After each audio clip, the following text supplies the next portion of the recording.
আপনি এমন করছেন কেন? আরে কি করছেন আপনি? আপনার হোয়াট ইজ ইওর প্রবলেম? আপনি তো শিক্ষা হিসাবে আপনি তো সেই আওয়ামী লীগের 15 বছর শিক্ষক যেগুলো পুরো ইউনিভার্সিটি নষ্ট করেছে তাদের একজন প্রতিনিধি আপনি। আপনি পুরো জাতিটাকে শেষ করে দিচ্ছেন আপনাদের শিক্ষকরা।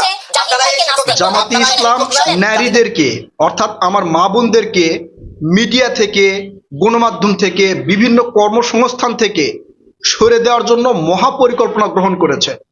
আজকের এই ভিডিওর বিশ্লেষণ এবং বেশ কিছু তথ্য প্রমাণ দিয়ে চোখে আঙ্গুল দিয়ে দেখিয়ে দিব। ভিডিওটা লাইক কমেন্ট করবেন যাতে ছড়িয়ে পড়ে। এরপরে আমার মা বোনেরা সিদ্ধান্ত নিবে যে আসলে কাকে ভোট দেওয়া উচিত। আগে আমাদের জামাতের আমির ডক্টর শফিকুর রহমান স্যারের একটা বক্তব্য শোনেন। রাগ তোদের ফ্যামিলি কার্ড, আমার মায়ের মর্যাদার চাইতে ওই ফ্যামিলি কার্ড নস্যি। তিনি এখানে বলছেন আগে আমাদের মা বোনের সম্মানের কাছে ফ্যামিলি কার্ড নস্যি। তার মানে তার এই বক্তব্যে মনে হচ্ছে যে তিনি মা বোনদেরকে এমন সম্মান দিবে যেই সম্মান বাংলাদেশের মা বোনেরা কোনোদিন পায় নাই। কিভাবে সম্মান দিবে, কি সম্মান দিবে সেটা কিন্তু তিনি বলেন নাই। অপরদিকে জামাতের নেতাকর্মীদের মেয়েদের সাথে আচরণ দেখলে মনে হচ্ছে এরা নারীদেরকে সহ্যই করতে পারে না। আপনাদের জামাতের যে নেতা শাহরিয়ার কবির, তার কথা মনে আছে? যমুনা টেলিভিশনে তিনি টক শোতে গিয়েছিলেন। যমুনা টেলিভিশনের উপস্থাপিকা নিকোল, তিনি তার সাথে মানে তর্কে জড়িয়ে গেছিলেন। সেটা একটু দেখায় আপনাদের। এই যে দেখেন, আমরা আমন্ত্রিত অতিথি মানে হচ্ছে ভগবান, ভগবানকে আপনাকে সম্মান করতে হবে। আপনি এই কথা আগেও বলছেন একদিন আপনার অনুষ্ঠান করে। এই যমুনা টেলিভিশনের উপস্থাপিকা নিকোলের সাথে সেদিন এমন ব্যবহার করেছে এবং এই ব্যবহারের পরে জামাতের নেতাকর্মীরা যে পরিমাণ হুমকি দিয়েছে, সোশ্যাল মিডিয়ার বট বাহিনী যে পরিমাণ হুমকি দিয়েছে যমুনা টেলিভিশনকে এবং এই নিকোলের বিরুদ্ধে, নিকোল অতীতে কার সাথে কি করেছে, কার সাথে ছবি তুলেছে, আওয়ামী লীগের কোন নেতার সাথে কি করেছে, ব্যাপক ছড়িয়ে দিয়েছে। বট বাহিনীরা ব্যাপকভাবে ছড়িয়ে দিয়েছে। কিন্তু এই টক শোর আগে নিকোল কোথায় কি করেছে সেগুলো কিন্তু ছড়াই নাই। অর্থাৎ যখন জামাতের বিরুদ্ধে অথবা জামাতের সাথে তর্ক বিতর্কে কেউ জড়িয়ে পড়তেছে, তার অতীত ইতিহাস তারা সোশ্যাল মিডিয়ায় ছড়িয়ে দিচ্ছে। এরপরে যমুনা টেলিভিশনে এই নিকোলকে কি আর দেখতে পান? আর টক শোতে কি দেখতে পান সেভাবে? আমি কিন্তু দেখতে পাই না। অর্থাৎ এই মিডিয়াতে, এই গণমাধ্যমে যে নারীদের একটা অবস্থান আছে, নারীরা যেখানে মানে তাদের কর্ম বা তাদের জীবিকা অর্জন করে, সেখান থেকে এই জামাত তাদেরকে সরিয়ে দিচ্ছে। তারপরে টক শোতে গিয়ে এই শাহরিয়ার কবির আবার তার প্রতিদ্বন্দ্বী বা তার প্রতিপক্ষ একজন থাকতে পারে, হোক সে নারী বা ছেলে, তার সাথে কি ধরনের তর্ক বিতর্কে জড়াইছে দেখেন। আপনি এমন করছেন কেন? আরে কি করছেন আপনি? আপনার হোয়াট ইজ ইওর প্রবলেম? আপনি তো শিক্ষা হিসাবে আপনি তো সেই আওয়ামী লীগের 15 বছর শিক্ষক যেগুলো পুরো ইউনিভার্সিটি। এখানে আপনারা বলতে পারেন যে ভাই এখানে তো টক শো, তর্ক বিতর্ক তো হবেই। টক শোর একটা নিয়ম আছে। আপনাকে টক শোতে ডাকা হয়েছে, আপনাকে একটা সময় দেওয়া হয়, এই সময়ে আপনি আপনার বক্তব্য উপস্থাপন করবেন। আপনার কথার কাউন্টারে আপনার প্রতিপক্ষ যে থাকবে তাকে একটা সময় দেওয়া হবে। সেই সময়ে সে কি করবে? আপনার কথার কাউন্টার দিয়ে সে তার বক্তব্য তুলে ধরবে। এইভাবে পরস্পর আপনার সময় দেওয়া হয়। এই সময়ের মধ্যে নিজেদের বক্তব্যগুলো জনসাধারণকে বোঝানোর জন্য এবং সাংবাদিক যে প্রশ্ন করবে তার উত্তর দেওয়ার সুযোগ আর কি। এখন এই সময়ের মধ্যে ওই নারী একটা কথা বলছে, সেই কথা যদি আপনার ভালো না লাগে, আপনি আপনার সময়ে তার উত্তর দেন। তাকে কথা বলতেই দিচ্ছে না, সে যে কথা বলবে সে কথা বলতেই দিচ্ছে না। মানে এমন অ্যাগ্রেসিভ আচরণ যেটা টলারেট করার মতো নয়। জামাতের আসলে এইটা করার কারণ হচ্ছে মিডিয়ার সামনে মেয়েদেরকে হেনস্থা করা, যাতে ভবিষ্যতে মিডিয়াতে কোনো নারীরা না আসতে পারে, কোনো নারীরা সাংবাদিকতা করতে না পারে, কোনো নারীরা মিডিয়াতে উপস্থাপিকা হিসেবে কাজ করতে না পারে। এই জন্যই শাহরিয়ার কবির বারবার নারীদের উপরে আক্রমণ করে। এটা কিন্তু এক প্রকার হেনস্থা।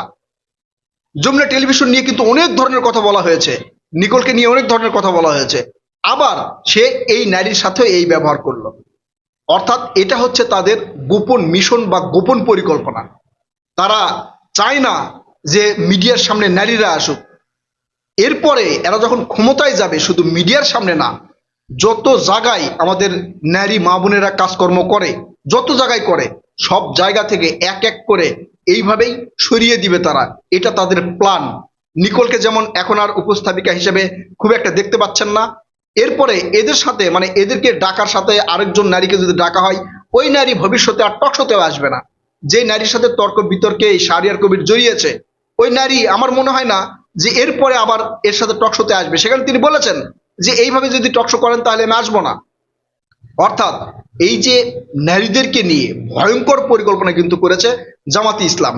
জামাতি ইসলামের এই আমিরের এক্স মানে হ্যান্ডেলে অর্থাৎ টুইটার অ্যাকাউন্টে যেই ইয়াটা করা হয়েছে, আপনার পোস্টটা করা হয়েছে, এই পোস্ট জামাতের আমির যদি নাও করে থাকে, ওই পোস্টে যা বলা হয়েছে দেখবেন ভবিষ্যতে এক এক করে সেটাই জামাত ইসলামের নেতাকর্মীরা করতেছে।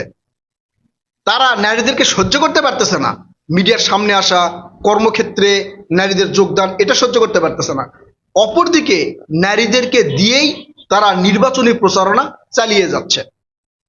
কোনো জায়গায় তাদের কর্মীরা পাঠাচ্ছে, মানে মেয়েদেরকে পাঠাচ্ছে বা আমার মা বোনদেরকে পাঠাচ্ছে বিভিন্ন ধরনের লোভ লালসা দিয়ে কিছু টাকার বিনিময়ে, অথবা এই যে জান্নাতের লোভ দেখে পাঠাচ্ছে। পাঠানোর পরে জামাতের বট বাহিনী পিছনে পিছনে ক্যামেরা নিয়ে থাকতেছে। যদি কেউ তাদের সাথে বাক বিতণ্ডতায় জড়িয়ে যায় বা তারা এই যে বিকাশ নাম্বার চাচ্ছে, আবার কোরআন মাজিদের উপর হাত রেখে বলছে শপথ করে বলেন দাঁড়িপাল্লায় ভোট দিবেন, এই ধরনের আচরণ যখন দেখছে সাধারণ জনগণের মধ্যে যারা পুরুষ, যদি তারা বাধা দেয় তখন সেটাকে ভিডিও করে ছাড়িয়ে দিয়ে বলছে যে এটা বিএনপির নেতাকর্মীরা নারী হেনস্থা করছে, ওইখানে নারীদেরকে ব্যবহার করছে। আর এই সোশ্যাল মিডিয়া বা কর্মক্ষেত্র বা মেইনস্ট্রিম গণমাধ্যমে নারীদেরকে তারা সহ্য করতে পারতেছে না।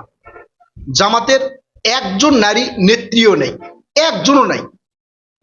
জামাতের আমির নিজে বলেছে যে আমরা নারী নেতৃত্ব বিশ্বাস করি না। এটা আল জাজিরার সংবাদ মাধ্যমে তারা ওই জামাতের আমির ডক্টর শফিকুর রহমান স্যার যখন ইন্টারভিউ দিয়েছে সে জায়গায় কিন্তু বলেছে নারী নেতৃত্ব আপনি মানেন না, মানে নারী নেতৃত্ব আপনি মানেন না, কিন্তু আপনার হচ্ছে নারী কর্মী দিয়ে আপনি ভোট চাওয়াচ্ছেন, এটা কেমন কথা? ওই যে কিছু কথা আছে না যে আমি আসলে এই মানে তরকারি খাই না, তরকারির ঝোল খাই, মানে গ্রামের ভাষায় বলে যে আমি আসলে মাংস খাই না, মাংসের ঝোল খাই। বিষয়টা হচ্ছে এইরকম। তাদের নারী নেতৃত্ব তারা টলারেট করবে না, নারী নেতৃত্ব তারা সামনে আসতে দিবে না, কিন্তু নারী কর্মীদেরকে তারা ব্যবহার করবে। তারা মিডিয়া, কর্মক্ষেত্র, যত জায়গায় নারীরা আছে সেখানে তারা রাখবে না, কিন্তু তাদের স্বার্থের জন্য নারীদেরকে ব্যবহার করবে। এখনই হচ্ছে আমার মা বোনদের সিদ্ধান্ত নেওয়ার দরকার বা উচিত যে এরা যদি ক্ষমতায় আসে তাহলে ভবিষ্যতে নারীদের সাথে কি ব্যবহার করবে। আমি এখন বলে রাখতেছি, লিখে রাখেন, মিডিয়াতে নারীরা থাকতে পারবে না। জামাত যদি ক্ষমতায় আসে মিডিয়াতে থাকতে পারবে না। কর্মক্ষেত্রে আস্তে আস্তে, এটা হচ্ছে তাদের পরিকল্পনার অংশ, আস্তে আস্তে দেখবেন কর্মক্ষেত্র থেকে নারীদের মানে এই চাকরির যে কোঠা এটা আস্তে আস্তে কমায় দিবে। এমনকি নারীরা চাকরিতে অংশগ্রহণ করতে পারবে না। দেশ আফগানিস্তান মানে বানানোর মহাপরিকল্পনা তারা গ্রহণ করেছে। আমার মা বোনদেরকে সিদ্ধান্ত নিতে হবে, এই যে 12ই ফেব্রুয়ারি 2026 ত্রয়োদশ জাতীয় সংসদ নির্বাচনে কাকে ভোট দিবেন। আপনি কি আপনার স্বাধীনতা চান? আপনি কি আপনার কর্মক্ষেত্রে সম্মান নিয়ে বাঁচতে চান? আপনি সব জায়গায় কি সম্মান নিয়ে চলাফেরা করতে চান? যদি চান তাহলে অবশ্যই এই জামাত শিবিরের যেই জোট, এদেরকে ভোট দিতে পারবেন না। এদের ভোট দিলে আপনি আপনার স্বাধীনতা হারাবেন, এদের ভোট দিলে আপনি আপনার কর্মক্ষেত্র হারাবেন, এদের ভোট দিলে আপনি আপনার সম্মান হারাবেন, যেমনটা শাহরিয়ার কবির এই বোনের সাথে করলো। প্রিয় দর্শক, ভিডিওটা ছড়িয়ে দিবেন, আমার মা বোনদেরকে দেখিয়ে দিবেন যে আসলে ভোট কাতে দেওয়া দরকার। কথা হবে নতুন কোনো ভিডিওতে ইনশাল্লাহ। ততক্ষণ পর্যন্ত ভালো থাকবেন। আল্লাহ হাফেজ।